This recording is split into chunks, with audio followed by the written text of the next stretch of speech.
2024 সালের 21 August Rawalpindi test শুরুর আগে কেউ যদি বলতেন বাংলাদেশ পাকিস্তানকে টানা 4 টেস্ট হারাবে, তবে তার মানসিক স্বাস্থ্য নিয়ে নিশ্চিত প্রশ্ন উঠত।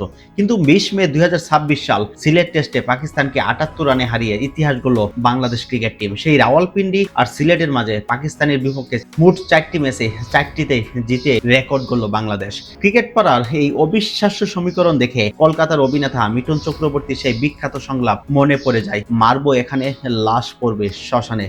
সিলেট টেস্ট জয়ের পর বাংলাদেশের সমর্থকরাও এখন মিঠুনের সংলাপের আদলে বুক ফুলিয়ে বলতে পারছেন, মারবো পাকিস্তানকে, টের পেতে হবে ভারতকে।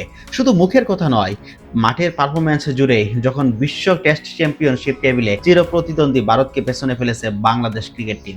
পাকিস্তানকে হোয়াইট ওয়াশ করার পর 58 পয়েন্ট নিয়ে টেবিলের 5ম স্থানে উঠে এসেছে বাংলাদেশ। ভারত 48 পয়েন্ট নিয়ে নেমে গিয়েছে 6ষ্ঠ স্থানে।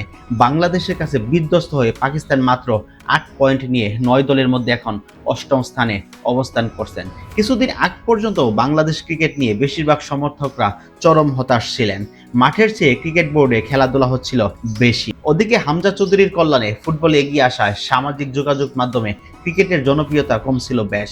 চায়ের দোকানেও সেই চেনা জাস্টার ছিল না। চারপাশে সেই গুড় হতাশার মাঝে পাকিস্তানের বিপক্ষে এই সিরিজ জয় যেন একটি প্রস্ফুটিত পদ্মফুল, যার সুবাসে আবারও সরগরম সামাজিক যোগাযোগ মাধ্যম। জ্বর উঠেছে টং দোকানের চায়ের কাপেও। মুঠোফোনে বারবার স্কোর দেখে অনেকে এখনো বিশ্বাসই করতে পারছেন না এও কিভাবে সম্ভব। অধিনায়ক নাজমুল হোসেন শান্ত পরিষ্কার জানিয়েছেন এক বড় পরিবর্তনের কথা। বিশ্ব ক্রিকেটের আধুনিক বাতাসের সঙ্গে খাপ খাইয়ে নিতে তিনি খেলোয়াড়দের চিন্তাভাবনায় পরিবর্তন এনেছেন। তার প্রতিফলনও স্পষ্ট। ব্যাটসম্যানদের খেলায় আগ্রাসী মনোভাব, প্রেসারদের আক্রমণাত্মক বডি ল্যাঙ্গুয়েজ, টেস্টে ফল বের করতে ঝুঁকিপূর্ণ সময়ে সাহসী ইনিংস ঘোষণা। একটা সময় ছিল যখন পাকিস্তানের বিপক্ষে সিরিজে তাদের পেসারদের নিয়ে আলোচনা হতো বেশ, কিন্তু দিন বদলেছে। এখন সিরিজ চলাকালে খুদ পাকিস্তানি আলোচনা হচ্ছে বাংলাদেশের পেসারদের নিয়ে। বাংলাদেশের ক্রিকেটাররা আসলেই বিশ্বকে নতুন করে ভাবতে বাধ্য করেছেন। এই রাজকীয় পথ চলার জন্য টিম টাইগার্সকে প্রাণঢালা অভিনন্দন তো দিতেই হয়।